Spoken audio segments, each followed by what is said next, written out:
প্রিয় নবী হযরত মুহাম্মদ সাল্লাল্লাহু আলাইহি ওয়াসাল্লাম বলেন, আমার প্রভু আমাকে 9টি নির্দেশ দিয়েছেন। সেগুলো হলো গোপনে ও প্রকাশ্যে আল্লাহকে ভয় করতে, সন্তুষ্টি এবং অসন্তুষ্টি উভয় অবস্থাতেই ন্যায় কথা বলতে, দারিদ্র এবং প্রাচুর্য উভয় অবস্থাতে মধ্যপন্থা অবলম্বন করতে, যে আমার সাথে সম্পর্ক ছিন্ন করে তার সাথে সম্পর্ক জুড়তে, যে আমাকে বঞ্চিত করে তাকে দান করতে, যে আমার প্রতি অবিচার করে তাকে ক্ষমা করে দিতে, আমার নীরবতা যেন চিন্তা গবেষণায় কাটে, আমার কথাবার্তা যেন হয় উপদেশমূলক, আমার প্রতিটি দৃষ্টি যেন হয় শিক্ষা গ্রহণকারী। এছাড়াও আমার প্রভু আমাকে আরো 2টি গুরুত্বপূর্ণ নির্দেশ দিয়েছেন। সেগুলো হলো, নাম্বার 1, আমি যেন ভালো কাজের আদেশ করি এবং নাম্বার 2, মন্দ কাজ থেকে নিষেধ করি।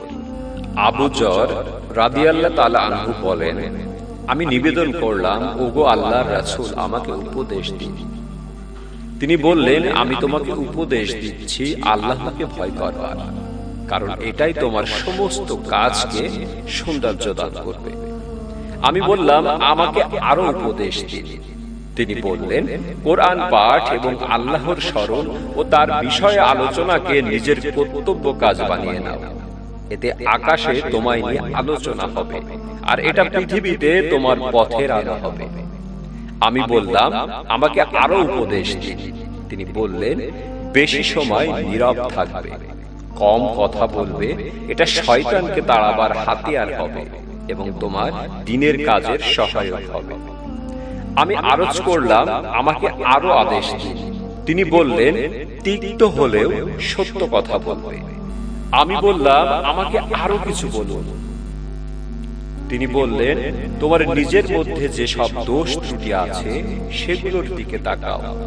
অন্যের মধ্যে যে দোষ ত্রুটি আছে তা খুঁজে বেড়ানো এবং বলে বেড়ানো থেকে বিরত থাকো।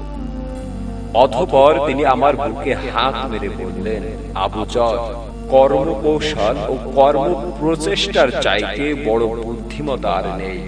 হারাম ও নিষিদ্ধ কাজ থেকে বিরত থাকার চেয়ে বড় বীরত্ব কিছু নেই, আর সুন্দর ব্যবহারের চাইতে বড় কোনো ভদ্রতা নেই।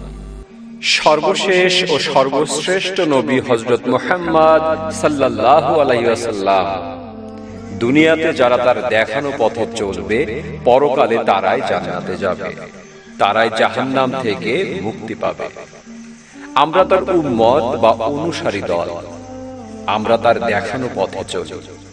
সঠিক পথ পাবার জন্য তিনি আমাদের কাছে 2টি জিনিস রেখে গেছেন। একটি হলো আল্লাহর কুরআন, আর অপরটি হলো তার সুন্নাত। নবীর সুন্নাহ সম্পর্কে জানা যায় হাদিস থেকে। হাদিসের অনেকগুলো বড় বড় গ্রন্থ আছে। নবীর বাণীকে হাদিস বলে। নবীর কাজকর্ম এবং চরিত্রের বর্ণনাকেও হাদিস বলে। নবীর সমর্থন এবং আদেশ নিষেধের বর্ণনাকেও হাদিস বলে।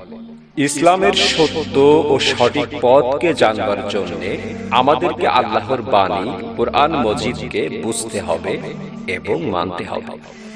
ঠিক তেমনি আমাদেরকে মহানবী হযরত মুহাম্মদ সাল্লাল্লাহু আলাইহি ওয়াসাল্লামের বাণী হাদিস পড়তে হবে এবং সে অনুযায়ী চলতে হবে।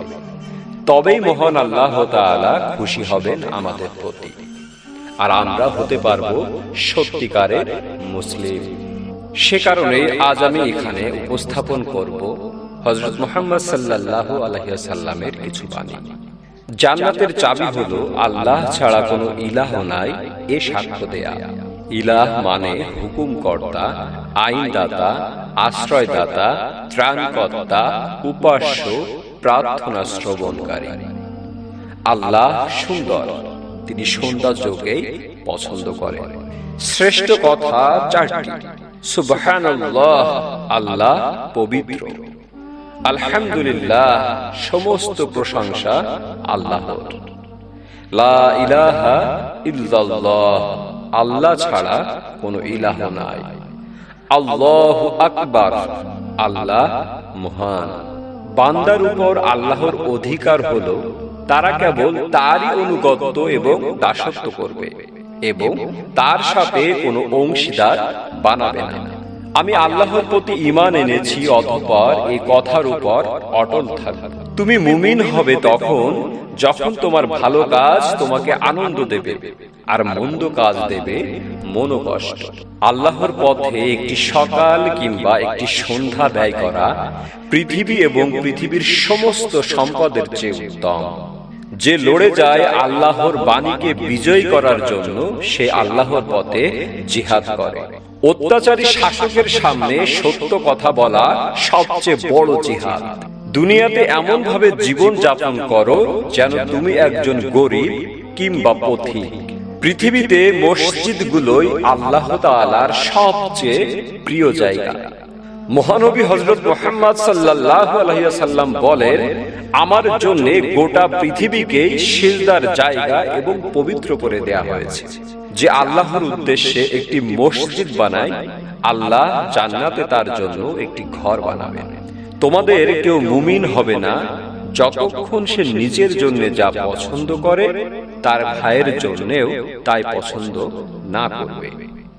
আমাদের প্রিয় নবী হযরত মুহাম্মদ সাল্লাল্লাহু আলাইহি ওয়াসাল্লাম বলেছেন, আমি প্রেরিত হয়েছি শিক্ষক হিসাবে। শিক্ষাদান করো এবং সহজ করে শেখাও। অনুমান এবং কুধারণা করা থেকে বিরত থাকো, কেননা অনুমান হলো সবচেয়ে বড় মিথ্যা কথা।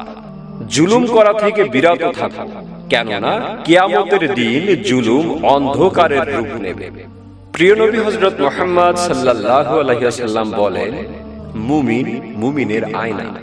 আয়না যেমন ময়লা দূর করতে এবং সাজ সৌন্দর্য গ্রহণ করতে সাহায্য করে, তেমনি একজন মুমিনের কর্তব্য তার মুমিন ভাইয়ের দোষ ত্রুটি দূর ও সুন্দর গুণাবলী অর্জন করার কাজে সাহায্য করা।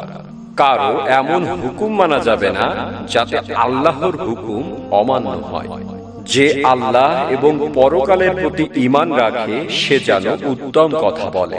প্রিয় নবী হযরত মুহাম্মদ সাল্লাল্লাহু আলাইহি ওয়াসাল্লাম বলেন, যার দুটি দিন সমান গেল সে ক্ষতিগ্রস্ত হলো।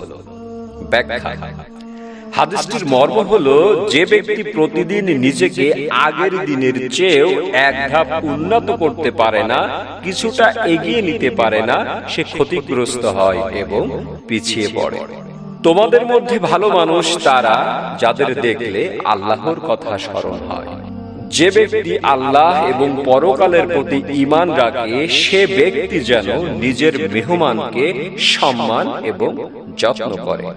প্রত্যেক মুসলমানের জন্য অপর মুসলমানের রক্ত, সম্পদ ও ইজ্জত সম্মানযোগ্য।